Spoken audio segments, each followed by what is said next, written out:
welcome to this free facilitation webinar, The Power of Facilitation and Communication in Partnership. My name's Martin Gilbraith. I'm delighted to have all of you with us. I'm also delighted to be joined again today by Sunny Walker to co-facilitate and support with technical help today, and also with Michael Ambjorn to co-present. Let me invite each of you to introduce yourselves just briefly, and while Michael and Sunny are introducing themselves, please, all the rest of you, do respond to the poll pods in front of you and the general chat in the right to introduce yourselves. Can I start with you, Sunny? Yes, I'm a professional facilitator and trainer. I use the TOP methods. I'm based in Denver, Colorado, and I do a lot more of my work virtually these days and really enjoy being on these webinars with you all and with Martin. Thank you very much. Great to have you with me again. And Michael, welcome to you. Yes, good afternoon. 4 o'clock here in Düsseldorf on the Rhine. Very excited to be here. And most of the work that I do is related to boards and how they deal with strategy and especially strategic horizons, thinking ahead. And we'll tap into some of that today.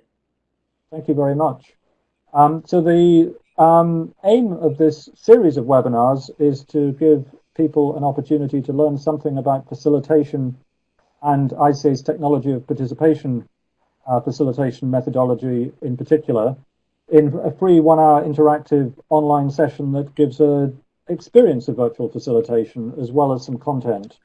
The sessions are recorded, so we encourage you to share during the session, but only anything that you would be happy to be shared online publicly afterwards. We will be sharing the recording of the session and the other outputs, a transcript from the chat pods and a copy of the slides. All of those will be available on my website afterwards. We encourage you also to tweet during the session using the FactPower hashtag for this session, the Power of Facilitation hashtag. So this particular session, the Power of Facilitation and Communication in Partnership, is inspired by a chapter of a new book that Michael and I are authoring together.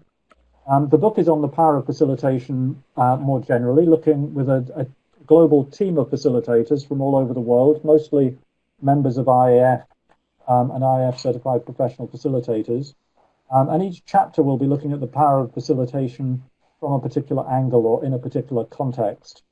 And we'll be looking at the power of facilitation for the communications professional, and to some extent also the power of communications for the facilitation profession. So we're delighted to share some of our thoughts and ideas in this session for you today, and we shall very much welcome any feedback and any input you have to share to help us fine-tune our chapter as we finalize our draft in the coming weeks.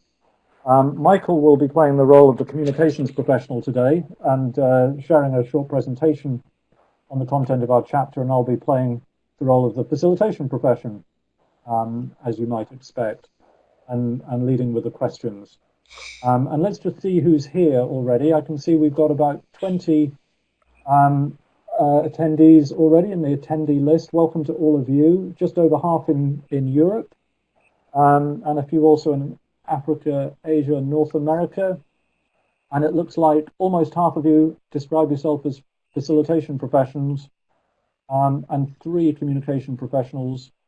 And we have a few certified as well, both CPF, Certified Professional Facilitator, and IABC professionals. So welcome to you all. Any reflections, Michael and Sunny? Anybody you recognize with us today? I recognize some of you certainly, so nice to see some familiar names and faces. So let's go into the presentation, and let me hand over to Michael, who's going to share a few of the insights from the chapter, The Power of Facilitation and Communication in Partnership. Excellent. Thank you, Martin. And welcome, everybody. And exciting to see so many people from around the world here to explore the power of facilitation and communication in partnership. And talking of around the world, here's a wonderful from above picture of a group of professional facilitators and professional communicators getting together in Copenhagen, and thank you to the Eurocom or the team that shared that picture with us. It was a real example of people working together across several professional fields, and part of the inspiration for the work that we're doing today. And talking of inspiration, we're also hoping to draw on your ideas and insights as we develop this chapter, as Martin has mentioned. So please do share freely, and where relevant, we will be sure to give credit. So we are very keen to both share and get insights, so we can develop both professions in one go together.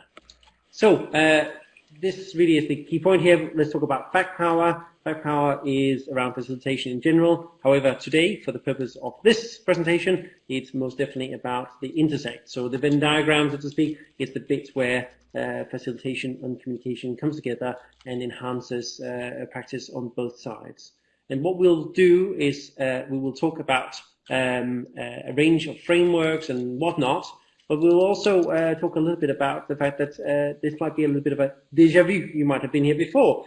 Who knows? You might have been part of a tweet chat or perhaps even a webinar. And if that's the case, despair not. We will cover new material, but as professionals, we'll also tie back to really solid work. But here's one example of one we, as they say in the cooking shows, one we prepared earlier, Factory Chat. I think a tweet has just gone out from me as I was multitasking with some of the lessons that we've shared previously. So that's really the key point here. We want to make sure that we share elements that can be really dug into deeper. So there's lots of opportunity to further exploration. And with that, I would also highlight that Sonny and Martin and I are hopefully approachable and friendly people. So if you have questions after the webinar that you didn't get answered, then you can certainly reach out to us or get in touch. So let's really talk about the purpose that Martin's hinted at, right? We're going to open up the process. We are going to share some skills. We're going to ask some questions and really try and understand the value of the work that we each do, and also help our clients, our partners, those we work with, understand it better. And how might we do that? Well, let's explore what's good, what's difficult, and also what can be done differently. And let's all do that as a group together today. And as we do that, I'd like to just highlight a poster. You might be able to see it behind me, actually on the wall there, which is around thinking about horizons. Sometimes, especially if you're sitting on Twitter or something like that, work can end up feeling like it's a 1 minute time horizon, 5 minutes at the end of the day, whatever the deadline might be. But actually, it is really worthwhile, both from a professional communication practice point of view, but also in facilitation, to really take a step back and think out. Are we talking about 1 month, 1 week, 1 quarter, 1 year, all the way through to 100 years? And as you can see here, there are 2 axes on this reflective poster, if we can call it that. One which is logarithmic with time, and the other one which, if you sort of crank your head a bit to the left, you can see it says, what do I do, what does my team do, and ultimately what does my organization do? And then we've got a set of key elements laid out across what we hope are sort of a little bit longer term. And that's part of the frame that we're hoping that you will take to the discussion that we have today. So let's talk about, I promised you some frameworks, some methodologies, things that you can use and take away. And we're going to draw on a set of them from 2 professional bodies, one called the International Association of Business Communicators, and the other one called the International Association of Facilitators. And they kind of overlay, but in order to make this webinar as accessible as possible and hopefully as non-confusing as possible, we will basically look at one approach through the other. So we will specifically look at what's called the global standard for communication and use that as a frame for looking where facilitation can be used to accelerate and vice versa. So what does ECK stand for? Well, it basically can be broken down to 2 content elements: ethics, consistency, which are elements that are true for any profession that wants to be taken seriously. And in the case of communications, you then break into context, really understanding what you're operating within, analysis, finding the right questions basically to answer so that you can formulate a strategy. And really, as you might say, why does strategy only come now at so late in the sequence? Well, that's because communication strategy, per definition, is subsidiary to an overall organizational strategy, right? Something else that needs to be done, because otherwise it is merely communication for communication's sake. And as entertaining as that might be, that isn't necessarily going to get us where we want to be. And then finally, engagement, which of course in the case of facilitation is something that always happens throughout, but in this particular case is slightly different, and that's why we're kind of breaking these things out, and we'll talk about practical examples. But really our key point here is we encourage you to use well-established standards and methodologies, and we'll aim to show you some of the benefits of doing that in this brief webinar. So I promised you the parallel framework. So from IAF, there's a set of core competencies. They're probably a little bit hard to read. They are beautiful, though. I love the colors. And for your benefit, if you go to the FactPower hashtag, you will see that I've tweeted a link. But also, if you search for core competencies for facilitators, they should come up as the top search result in your browser. But really, let's move on and really dig into the first element from the IABC framework, which is the one we're leading with today. And we'll talk about the element of ethics. This is the proverbial bull on the piano. It's a picture from an airport in New Zealand. But nevertheless, it is also a visceral illustration of what can go wrong if you don't take this topic seriously. And there are two further frameworks that I was drawing on. We're just going to highlight them very briefly. We're not going to go through them in much detail. But one of them is the IABC's Code of Ethics. As you can see here, it's quite person-centered. You can also use it as a sort of question set, we could call it. Meaning you could ask yourself, you could put a question mark after each one of these. You could perhaps do it with a colleague. It might be good to do it with a trusted colleague as you work through this, and also you could use it as a test for the work that you do.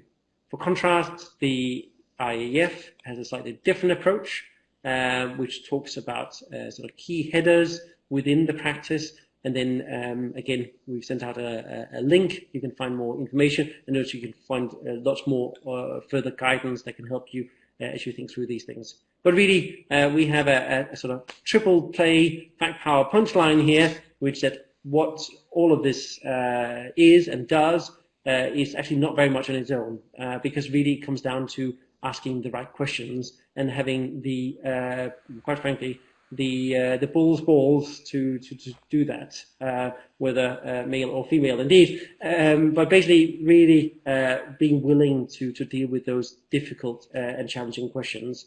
And as we can see here in a quote from Ruth Steinholtz, organizations tend to ignore or marginalize people who ask questions, especially the difficult ones, and they can be labeled as not being team players.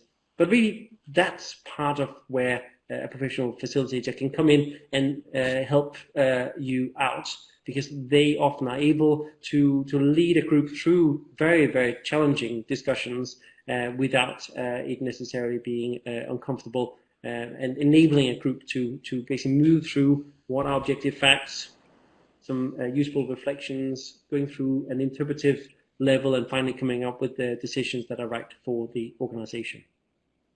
Let's move on and talk about the next principle we talked about, so we mentioned earlier, which is consistency. In this case, it is a manufacturer storing some spirits in a barrel, and as you can imagine, the customer might be surprised if things taste differently each time, and this is why they take great care to keep a constant temperature, use the same kind of wood, the same kind of barrel, and so on and so forth. And actually, that applies to an extent to both communication and also facilitation. However, as David Airy here points out, consistency is often wrongly associated with sameness, but it can mean consistently distinctive and vibrant. What does that mean in practice? Well, for example, as a professional, you often interact with other professionals, and if your practice is consistent, they're more easily able to anticipate what you're going to do next, which means that that can more easily inform what they do next. Here's one practical example. If you're doing a large event, you might have creatives interfacing and helping document it and so on. And again, if you have a consistent framework in how you go about it, you'll find that the team is much better able to basically coalesce and collaborate and work together. But also, if you think of the leaders that you might be helping to support, it can be quite pressure to be the lady here on the left standing in front of a group trying to share a message. Maybe it's the new organizational vision, mission, or some other strategic elements. And again, by using a strategic framework, you can ease the nerves and basically help this roll out much more smoothly, effectively, and ultimately have better follow through. Let's talk about the next one, which is context. Here you can see two people looking at a big wall with lots of what looks like mega post-its. It's actually a sticky wall. We'll come back to that. But the key point is that let's take a closer look from a similar exercise, but in a different place. I think this is from a Eurocom session in running in London some time ago, and basically it was used as a way of helping a set of professional practitioners share an understanding of basically where the profession is going, and one of the ways of doing that is to look back at the history of it, because of course not everybody will have entered to the profession and indeed practice at the same time, and this was then used as the basis of a much more in-depth conversation, incidentally led by Martin, and we'll tweet out some a link to the notes from this. Here's another example, slightly different, because at the moment I've highlighted quite a few bits of facilitation here, but I want to talk about coming from a different angle. Here's a chap called Stephen Welch leading a workshop in Copenhagen at another Eurocom, where he talks about bushcraft for communicators, basically using different ways of really breaking into and understanding the context as you're operating as a professional communicator. So what we're really highlighting here is there are lots of different ways beyond what you might be familiar with from the traditional textbooks, so to speak. And a further example, a third one to complete the triple here is to talk a little bit about how visuals can also play an important role. And in fact, on the Fact Power book, we have a set of professional visual facilitators part of the team and helping. So you should expect, again, that this won't be a dried tome necessarily, but rather one with visuals that can really help draw out elements. This particular example, though, comes from a chap called Mike Pounsford, who specializes in bringing executive teams together and basically helping them through visualization and through drawing and so on, get a better and shared understanding of the challenges that they face, and then ultimately they can come up with ideas on how to overcome and move forward. Let's move on to the next principle. So quick recap, as you will recall, we've talked about ethics, we talked about the importance of consistency, we talked about context, and now we're talking about analysis, or as I call it, the ability to dare to ask outrageous questions. And within this one approach where a facilitator can play a role is, for example, with a board. Here's a charity that had significant impact on mental health across the last 10 years of its operation, but now really is looking to what they're going to do next. And in order to do that, the board took the opportunity to look at indicators from the World Health Organization, so basically at the international level, European indicators, national indicators, all the way down to the local environment. And through that, they were able to better analyze and understand the context they're operating within, and ultimately that prepares them better to then formulate a strategy. So let's talk about strategy. Let's talk about horizons within strategy. Here's a beautiful mountain formation called Meteora. It's in Greece. You might have been there, but either way, if you haven't, I encourage you to visit. That said, I don't encourage you to do what this man is doing. As you can see, his left foot is quite practically and frankly positioned just on the edge of abyss. There's a several hundred meter direct drop down right behind him. And that really is also what can happen if you're working on strategy and you find out that basically half the team are not looking in the right way and also in the right direction, or the direction that certainly you're trying to go into, and potentially might be missing some pitfalls, whether in front of them or indeed behind them. And how might you be able to overcome some of those challenges? Again, there's an opportunity for communication and facilitation to work in partnership. So here's a practical example from one of Martin's recent workshops. And what you see here is not just the flurry of things on the wall, but actually what I want to draw your attention to is the fact that good strategy really is built on a foundation of trust. And what you can see here is a group of chairs set up ready for a senior team to come together and really explore the challenges and also some of the obstacles that they have in seeing through their vision.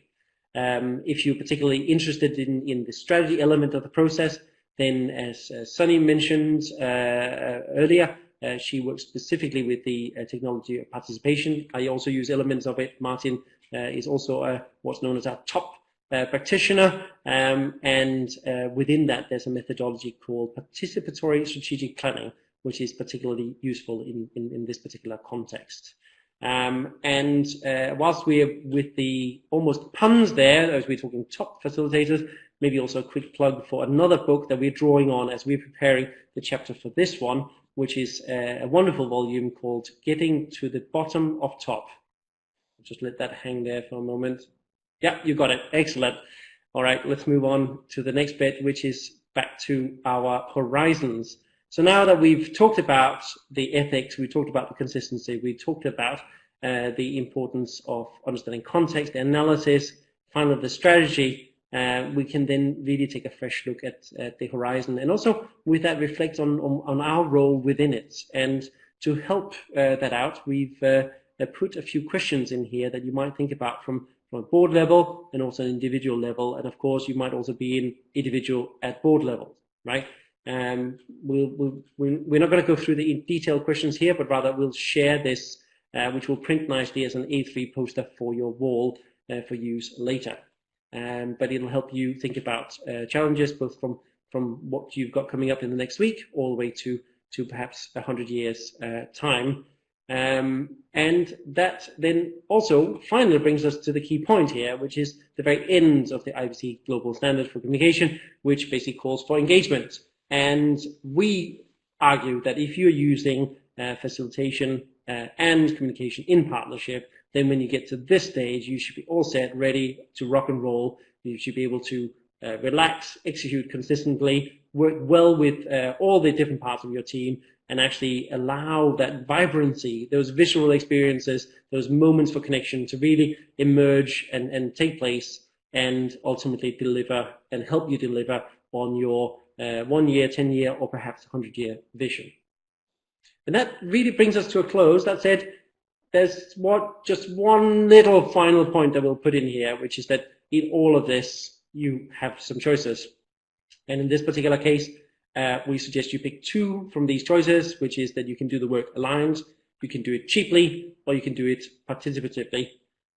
You may choose all three, in which case you may need this wonderful unicorn dancing in a rainbow, but otherwise, if you just pick two, you should be good to go. And with that, I'll hand back to Martin and ultimately the Fact Power effort. Thank you. Thank you, Michael. Thank you very much indeed. And welcome to those of you who've joined us since we began at the top of the hour. We have a number of introductions in the chat pod on the right, but I encourage you now to raise your hand if you have a microphone or share any question or reflection on what you've just heard in the chat pod on the right. I think at this point it might be a good idea to enable microphone rights for everybody, since we're not a huge number. So let me do that, because it would be much more interesting for all of us if we got to listen to the voices. I just did, and if people could mute when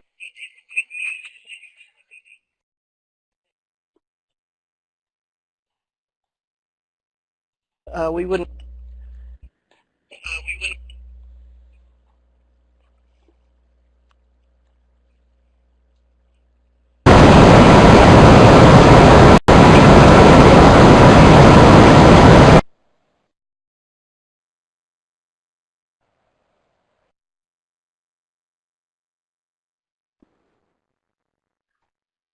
Apologies, I've muted.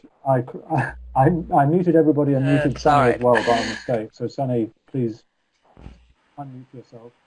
Thank you. So we'd love to hear the voices of any of our participants today. Please do raise your hand using the little raise hand icon at the top center of the screen, and let us know if you have a question or comment on what you've heard.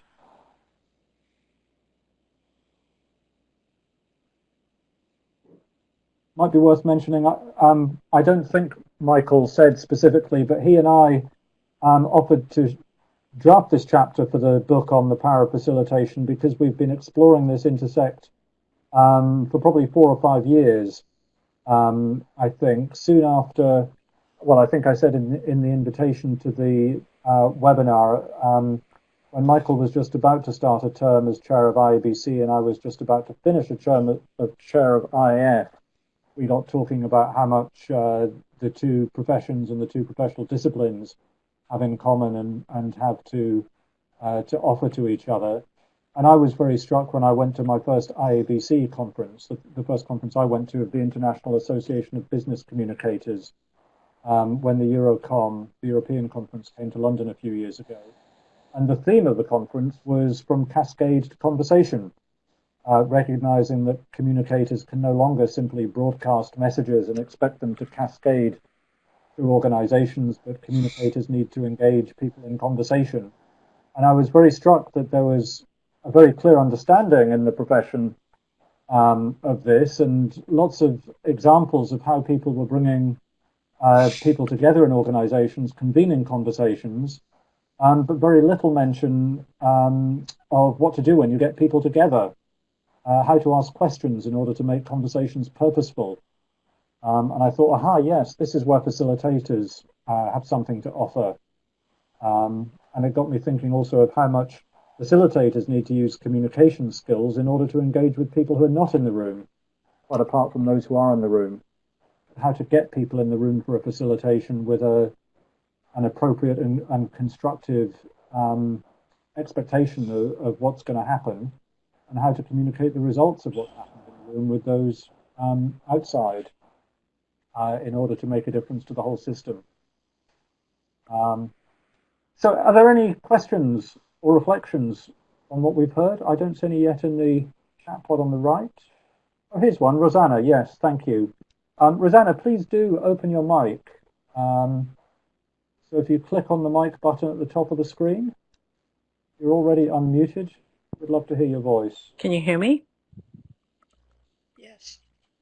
Okay, then I'll just read my question. Yes, thank you. The terms facilitation and communications are very broad and are used in many, many, many different forms. If you have to choose one challenge that face both realms of our work, what might that be?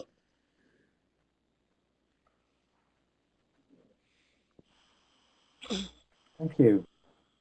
I'll give you first go, Michael. Oh, you're muted, Michael. You could also say Start that. over. You were muted. There we go. Thank you. Sorry about that. So just to verify, the question was the terms of facilitation communication are very broad and used almost everywhere. If you have to choose one challenge that both realms face, what might it be? I would say, and it probably doesn't come as a surprise, as what we're talking about in this particular context is ultimately professional practice. It is that both of them often are approached in a slightly casual way, and they really deserve your time and attention and concentration as you do go about practicing them. So I think a key challenge is to help people develop their skills, and within that continue to share what they're learning, and make sure that we don't reinvent the proverbial wheel. That there is sometimes a tendency for that in both. Reinventing wheels is exciting, but not necessarily as productive as one might think.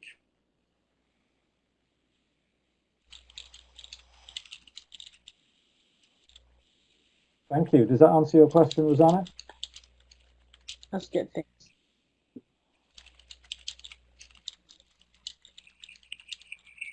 Thank you. Any other questions or reflections? Please do raise your hand or type in the general chat pod to the right.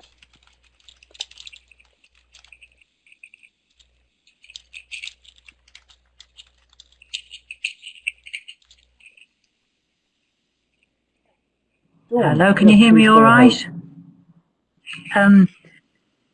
Just yes, thank you. a reflection on that last question, and a question for Michael as well. So I would completely agree that the casual nature of being a facilitator within a large organization, and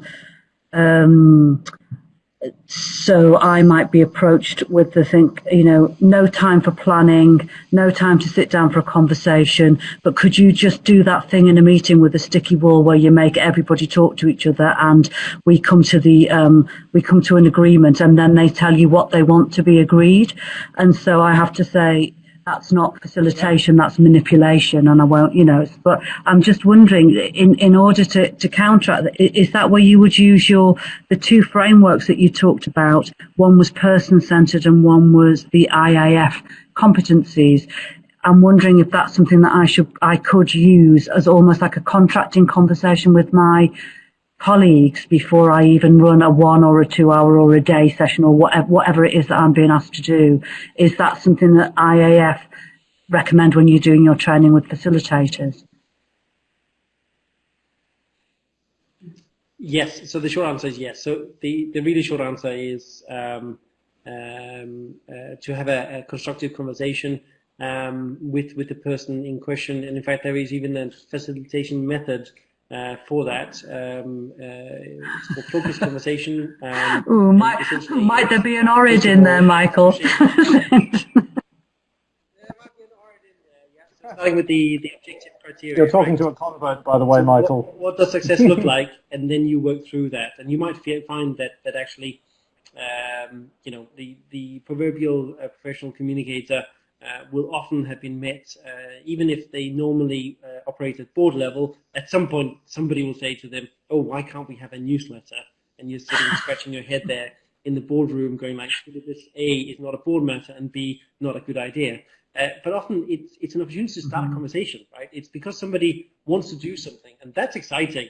And then the skill that you will be appreciated for as a strategic advisor or a strategic person who can, or strategic facilitator, somebody who can guide the other person, is to help them basically work through to figure out, is this a root cause issue? Is it a symptom? Does it align with the ultimate vision? What are we trying to do? And on the upside, by the way, if you do this, and elements of this are described in the core competencies for facilitation. On the upside, you might find that little 2-minute post-it note shuffle actually turns into a major piece of work on the vision and mission of an organization, which then helps you do your bit to reshape and reconnect an organization to potentially. Okay, thank you. Yep, thank you. Thank you. I'm noticing a question from Archana in the general chat, and I remember that we were having trouble with Archana's audio earlier, so I shan't ask you to speak your question, but let me read it out here. If strategy is already formulated and needs to be only communicated to the tactical level management by the strategic level leadership, then can such a workshop be facilitated too? Which is a good question, and a question that I was asked very recently. One of my recent facilitation projects, I had a long conversation with the client in advance about just exactly what were the boundaries of the facilitation to be. There was an element of strategy that needed to be discussed, and I was urging the client to be very clear in advance just exactly what level of strategy has been decided and is fixed and cannot be varied in the facilitated process, and just communicate that clearly so people can understand it, and if necessary ask questions to clarify it, and if necessary come to terms with it. And then what level of that strategy is open for discussion and for participation, so that people can decide for themselves within those boundaries what they choose to do about it. And I think that's always a decision that needs to be made in facilitation? What are the parameters within which you can facilitate discussion and decision making? And it may be that it's simply how to implement the strategy rather than the nature of the strategy itself. But whatever those boundaries are, need to be very clear.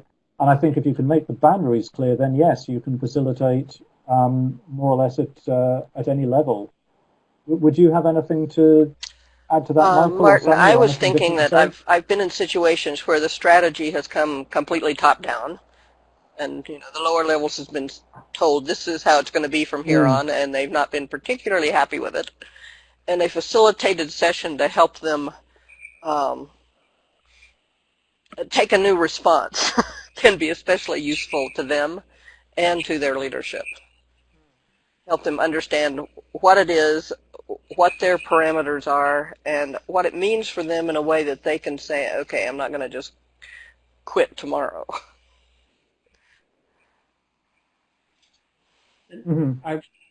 Thank you. I would maybe add to that, if I may, an opportunity to go back and, for example, look at these questions here.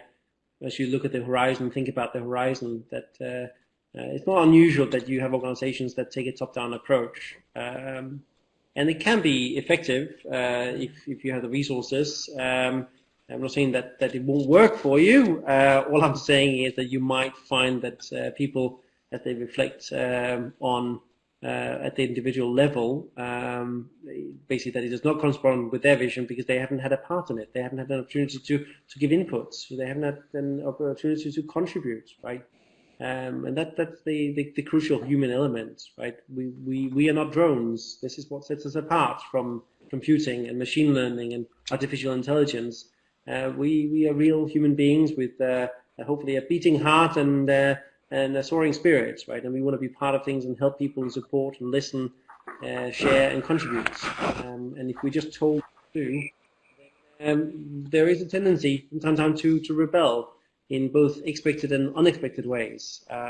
So I would counsel organizations large and small to learn from the fact that a lot of change programs that includes rolling out new vision and mission statements and so on often fails because basically what people want to be part of it. It really is that simple. So there you go. Thank you. Let's have just one or two more questions or comments before we move into the discussion and invite you to share something of your experience in this intersection between facilitation and communications. Are there any other questions or comments to share at this point? Please do raise your hand or type your question in the chat pod on the right. I'm seeing some comments and learnings from Rosanna. Yes, Jesse, please do go ahead. Please speak if you have your mic connected.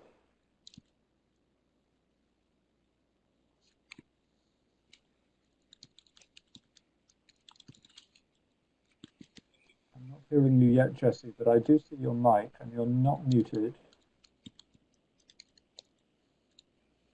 You're working out the mic. So go ahead and type if it's quicker.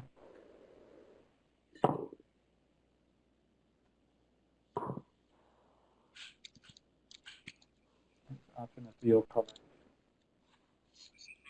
I see Lauren is typing as well. So let's take a comment or a question from each of Lauren and Jesse and then move on to discussion.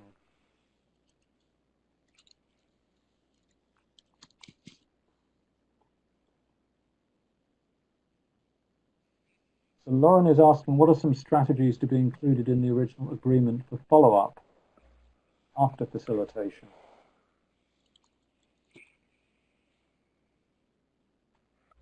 Well, I'm wondering how to respond to that. Any thoughts? What are some of the strategies to include the original agreement for follow-up after facilitation? That's a sentence that has quite a few moving parts. Let me take an... Yeah. So let me offer one answer. I'm not sure if this is answering your question, Lauren, but for example, what I quite often do when I contract with a client to facilitate a meeting or an event I will always offer to document the event and share that with all participants afterwards. That's an essential part of the follow-up. I often also offer to do a debrief call with the client or a subsection of the group, which is partly an offer to them to consider what came out of the meeting or event and what difference it made, what needs to happen next. But it's also an opportunity for me to get some more feedback. And sometimes, particularly in planning events, strategic planning, for example, I will offer to facilitate a first quarterly review session to help the group review on what happened in the first quarter and therefore what needs to be done in the next quarter. So I'm not sure if those are really strategies, but some things that I sometimes include in an original agreement for follow-up afterwards. Does that answer your question, Lauren? Michael, do you have anything to add? Well, I think part of the challenge is that strategy, tactics, and so on, but probably more strategy than tactics, is a term that's used a lot, right? So part of it comes down to semantics and sharing an understanding of what is a strategy, what is a hope, what is an objective, what is a goal, and so on. And sometimes especially with senior teams, there's a lot of things that are taken for granted, that are assumed, a lot of jargon used, quite often acronyms are flying across, and I'm fully cognizant that we've used at least one acronym today, but that's because we're using it as a mnemonic, so basically as something that can help you remember a sequence rather than as a shorthand that can be used to basically exclude others, because we actually want to include people through helping get a shared understanding of something. And so in the case of this strategy here, I can see this here. I was wondering what commitment you can get from the client that they will follow through. Yeah, well, that's always a good question, right? That's a marvelous. I could give another example of that as well, if you like. I mean, another recent client, when we were coming to the end of the meeting, I was asking everybody in the room to brainstorm their commitments. I asked them to brainstorm individual commitments, team commitments, and also what you would recommend others commit to, if there's anything you can't commit to yourself, but you want to see happen. And as the various different teams were brainstorming their commitments, the director, the senior leader in the room, was brainstorming her own commitments. And I could see that there was still a certain amount of cynicism in the room as to whether anything would change as a result of this meeting. And so I sidled up to her and said, hey, what do you think about maybe committing to holding a staff meeting in 3 months' time to review progress against all these commitments that people are brainstorming now? Is that something you'd be willing to commit to? And they were willing to commit to. So that came out of the meeting as a commitment from the top, and hopefully that will begin to help all of those people in that team to hold each other accountable to what they commit to doing. That was my hope. I see there's a question from Lawrence as well, which I could respond to. I don't know if others could, but because we're running short of time, we've got 15 minutes left, and I'm keen to hear some of your experience as well. I want to suggest that we move on to the next layout, to the discussion section of our webinar. You'll see the general chat pod is still there in the top right, so we can respond to Lawrence's question. But while we do that, I would invite all of you to contribute to the 3 chat pods in front of us now. Firstly, on the left, please share something of your experience. Where and how have you used facilitation and communication in partnership? Whether a facilitation professional and a communications professional working together in partnership, or whether just one person or one team using both skill sets, both professional competencies. And then in the middle, any stories, examples, or references that you might share to illustrate some of the points that we've made in the presentation today. And of course, we're particularly looking for anything that we can use in our chapter. Properly accredited to you, of course, but we'd welcome any thoughts you have there. And then on the right, any insights or next steps, anything you could take away from this session and apply in your own practice. So while you're doing that, Lawrence, how do you work with groups to have people trust to achieve the meeting's objectives when they're more focusing on their own individual goals? One thing that I often do, and have done this last month in one of the facilitation contracts I've been working on, is to talk with many of the participants on a one-to-one basis in advance as I'm drafting and finalizing the aims and agenda for the meeting, to try to make sure that the aims and agenda for everyone in the meeting are working for each individual, so that it will help individuals meet their own goals as well as help the whole team, the whole group meet its goals. And what I usually find when I do that, you're taking a little bit of a risk in doing that, but what I usually find is that what I've drafted for the whole team is more or less on target, and you're able to tweak the language in such a way that when you do finally present it at the meeting, everybody can see that this has been tailored for them as well as tailored for the team as a whole. And it does help, in my experience, it does help get the buy-in from people into the process that you've designed, and helps to eliminate any resistance to the facilitation that you have planned. Anything else to add, Michael or Sunny or anyone else? Good.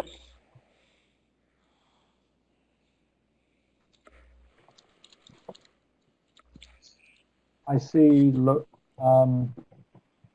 Rosanna has shared a drawing. I would love to share the drawing, Rosanna. Do you know what would be the easiest way to do it? Is if you would put the drawing online somewhere and share a link to it in the chat pod, and then we can just click on the link and see it. Would you be able to do that, Rosanna? How? A link? It's in a JPEG format right now, so I can Maybe email put it it to you.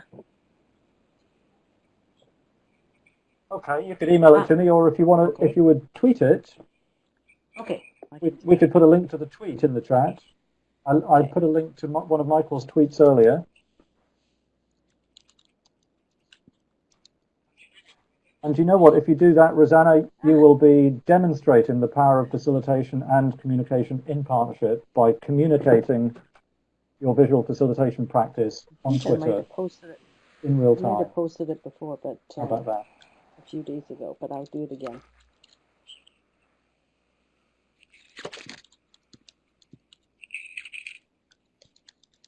Thank you.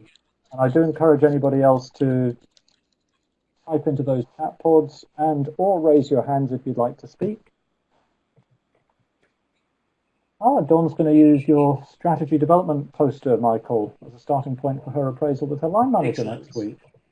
Excellent. And on that note, I'm just tweeting out a link where you can find it as a PDF that will print A3. So it should print nice and big. Thank you. And there's quite a few more tweets been going out from Michael while we've been talking. Presumably you've had those scheduled, Michael, rather than being so invisibly multitasking. Both, of course, both. There you go.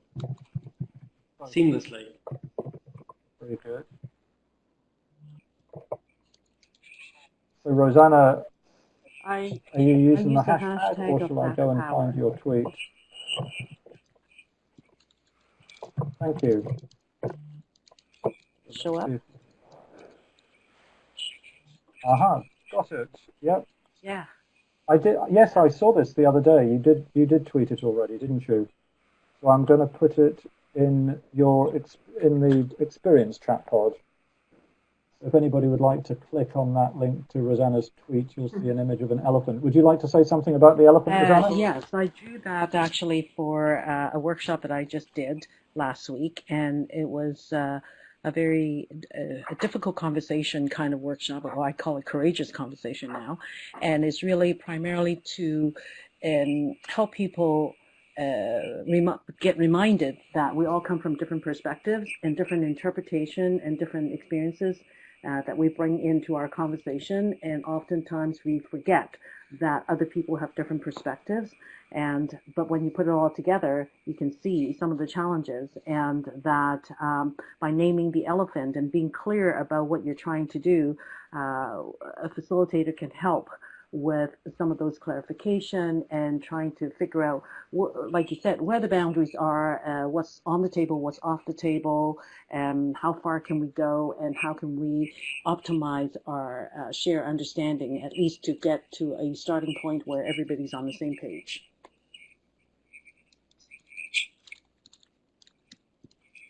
Thank you. I've often used an image of an elephant when I want people to raise the unspeakable or invisible issues in a room. One time I did that in an international group, and the Indians in the room explained that that elephants are our friend in India. Let's not talk about the elephant as being a problem or an obstacle or an issue, but let's see how we can make friends with the elephant, and the elephant can work with us. Have you ever experienced that, Archana, or any of our friends from India who are with us today?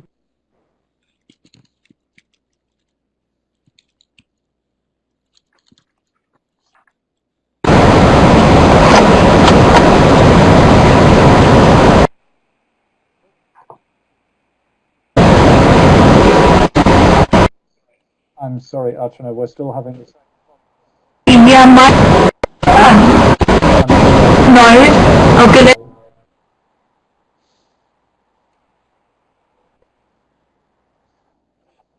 Sorry, Archana, your sound is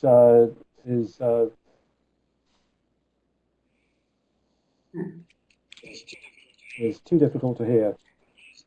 But please do type in the chat pods.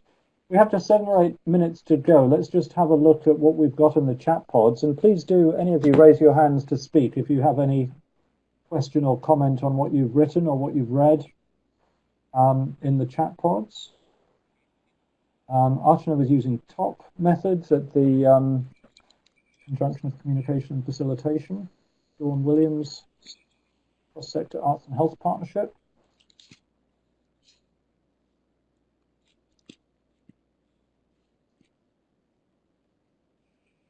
Tim Jones, very interested in the participatory strategic planning technique.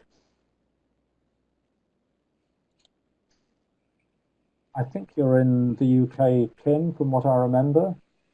We actually have a training course coming up in London in a couple of weeks, with just a few places left on participatory strategic planning. Use the plug. Any other comments or questions on any of those chat pods?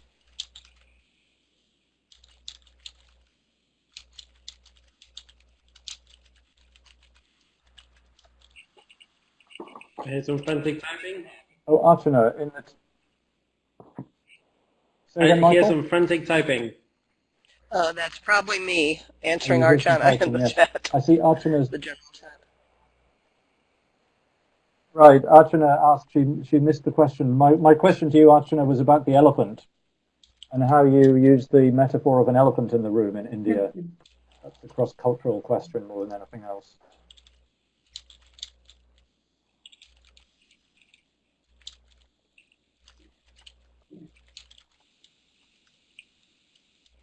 And Rosanna says, following on the elephant theme, naming the problem or issue or the elephant is helpful to minimize beating around the bush conversation.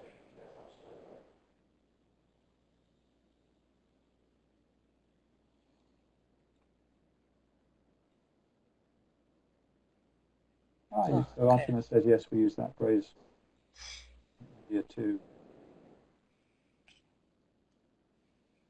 I can see a couple of you are typing in those chat pods. Let's take just 1 or 2 extra questions or comments before we move to our closing few minutes. And we'll ask you for some feedback on the session before we close. So to give you some links to further information. Anybody else like to open their microphone and speak?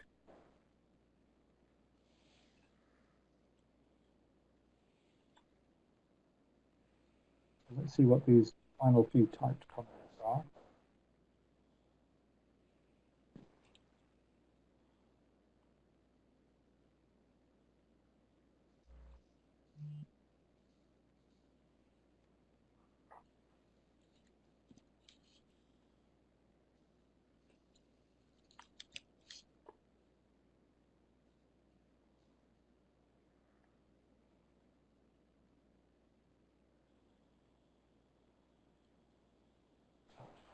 taking a little while to come. They're obviously very thoughtful.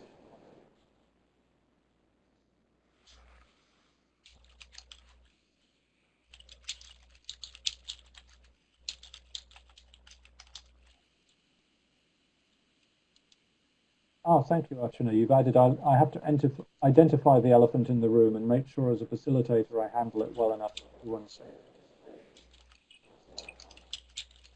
Yes, exactly. Yeah. So I think let's move on to our closing screen, if we may. We have just a few moments left. I would invite you, please, to use the poll pods in the center of the screen to rate today's session. Tell us how helpful you found the session, and also on the right, how likely are you to recommend these webinars to others.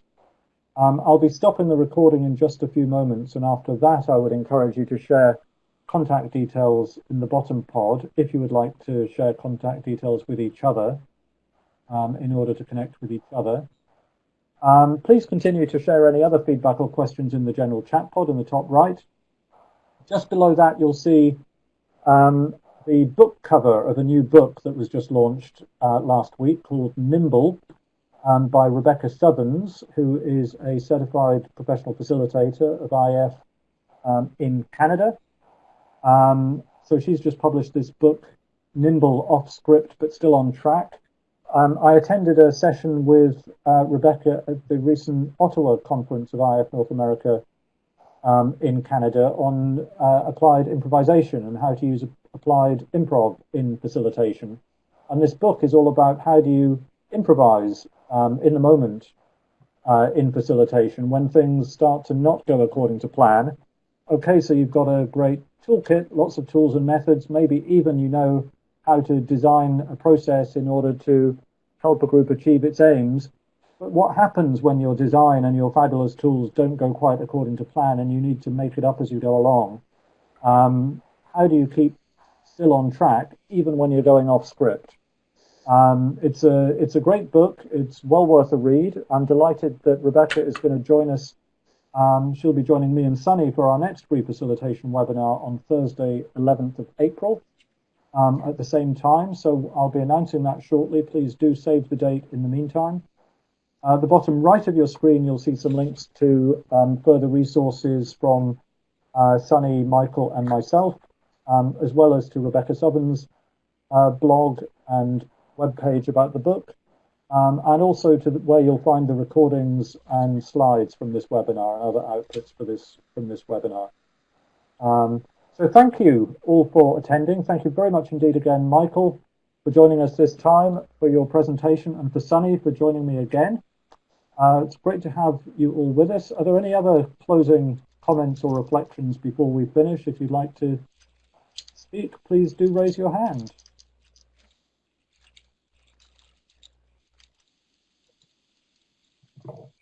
In that case, thank you. Let me close the recording.